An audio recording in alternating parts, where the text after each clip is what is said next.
Et salut tout le monde, on se retrouve aujourd'hui pour un nouveau top 10 des personnages d'animé utilisant un élément en particulier.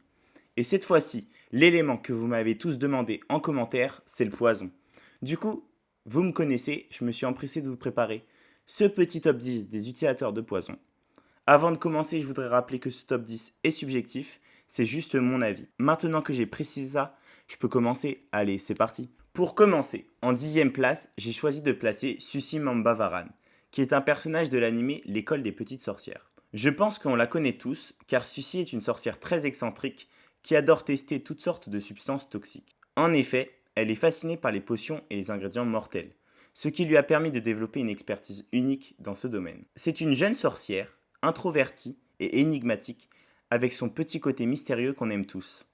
Cependant, malgré son apparence calme et silencieuse, Suzy possède une imagination débordante et une grande curiosité pour tout ce qui est sombre et dangereux. Comme je l'ai déjà dit, elle excelle dans la création de poisons. Que ce soit sous forme de potions, de pilules ou de sortilèges, Suzy peut concocter des substances qui créent des effets hallucinogènes, paralysent les adversaires ou même les plongent carrément dans un profond sommeil. Cependant, Suzy utilise rarement ses compétences avec des intentions malveillantes. C'est une scientifique dans l'âme, elle les utilise donc à des fins expérimentales ou pour ajouter une touche étrange à ses créations, et ça, on adore. Ensuite, à la 9e position, Mayuri Kurotsushi, qui est un personnage de l'anime Bleach. En tant que capitaine de la 12e division, et surtout chef du département de recherche et de développement technologique de la Soul Society, rien que ça, Mayuri est un véritable génie scientifique. Il possède une passion presque obsessionnelle pour la science expérimentale, et surtout pour ce qui nous intéresse aujourd'hui, c'est-à-dire la création et l'utilisation de poisons mortels. C'est une personne sombre et dérangée, dotée d'un véritable sadisme et d'un détachement émotionnel. Moi perso, il me fait peur. En tant que génie, il possède bien sûr une connaissance approfondie des substances toxiques et utilise une grande variété de poisons pour se battre. Son arme principale, le Nemu Kurotsushi, peut libérer différents types de poisons mortels. De plus, il utilise aussi des seringues empoisonnées pour affaiblir ses ennemis ou les laisser mourir lentement. Il peut aussi libérer des nuages de gaz toxiques qui paralysent et empoisonnent ses adversaires. Mais en plus de cela, comme si cela ne suffisait pas, grâce à sa grande intelligence, il peut créer des antidotes à tous les poisons de façon très facile. Il est donc immunisé aux différents poisons. Pour la 8e place, j'ai choisi de placer Gordon Agrippa de Black Clover. C'est une personne réservée et timide, il est souvent maladroit avec ses interactions avec les autres, mais au fond, c'est vraiment un gars super sympa. Le pauvre, il a du mal avec ses amis, j'ai envie de lui dire, prends un curly. Il vient d'une famille qui est réputée pour sa longue histoire liée à la sorcellerie et à la magie noire. Il est souvent incompris et abandonné par les autres en raison de sa nature sinistre et de son apparence effrayante. Au fil du temps, on en apprend un peu plus sur son triste passé, et je trouve son passé vraiment triste pour le coup. Pour se battre, Gordon utilise principalement sa magie basée sur les poisons et les malédictions pour soutenir ses alliés lors des combats. Il peut créer et manipuler des nuages toxiques, libérer des gaz empoisonnés pour affaiblir ses adversaires ou même créer des illusions perturbantes. En 7e position, Orochimaru. Orochimaru est un personnage emblématique de l'anime Naruto. J'ai même envie d'aller plus loin en disant que c'est un des méchants les plus emblématiques, tout manga confondu. En tant que célèbre ninja, renégat et ancien membre de l'organisation criminelle Akatsuki, Orochimaru est un individu mystérieux et manipulateur. Ce gars-là, je vous le dis tout de suite, c'est vraiment une saleté. Il est froid, calculateur et dépourvu de remords. Son ambition sans limite l'a conduit à commettre des actes impitoyables. Il est capable de produire et de manipuler du poison mortel à travers ses techniques ninja et ses outils empoisonnés. De plus, il peut aussi invoquer des serpents venimeux qui crachent des toxines mortelles. Et enfin, Orochimaru peut générer son corps et changer de forme, ce qui lui permet de survivre à des attaques mortelles et de se remettre de blessures graves. Donc en plus de tout ça, il est immortel le poteau. Enfin pas vraiment immortel, mais compliqué à battre quoi. Pour la 6e place, Akame de Akame ga Kill. C'est pas comme si c'était dit dans le titre. En tant que membre du groupe d'assassins Night Raid, elle est redoutée par ses ennemis pour sa précision meurtrière et sa capacité à utiliser des poisons pour éliminer ses cibles. Comme beaucoup de personnages de ce top, elle a aussi un passé tragique, où elle a été entraînée dès son plus jeune âge à devenir une tueuse impitoyable. On est tous d'accord pour dire que c'est pas la meilleure enfance possible. C'est une jeune fille, calme et stoïque, dissimulant une détermination féroce et une profonde compassion. Elle est aussi extrêmement loyale envers ses camarades et prête à tout pour atteindre leur objectif commun. Elle manie un katana empoisonné, dont la lame est recouverte d'un poison mortel qui peut tuer instantanément ses victimes.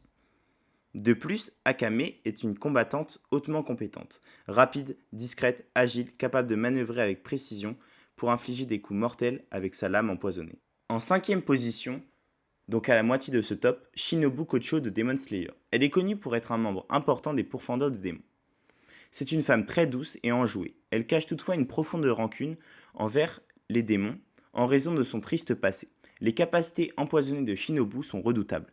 Elle utilise des épées spécialement conçues avec des lames empoisonnées pour infliger des blessures mortelles aux démons. Son venin est particulièrement puissant. Il est capable de neutraliser rapidement les pouvoirs régénérateurs des démons et de les affaiblir. Shinobu est également une alchimiste talentueuse, capable de créer différentes variantes de poisons pour s'adapter à ses adversaires et maximiser leur effet mortel. En conclusion, Shinobu, elle démonte du démon matin, midi et soir grâce au poison. C'est tout. En quatrième position, donc vraiment pas loin du top 3, le pauvre, force à lui, il a failli être top 3, Eric, également connu sous le nom de Cobra de Fairy Tail. Eric, c'est un gars taciturne et distant, mais son dévouement envers ses amis est inébranlable.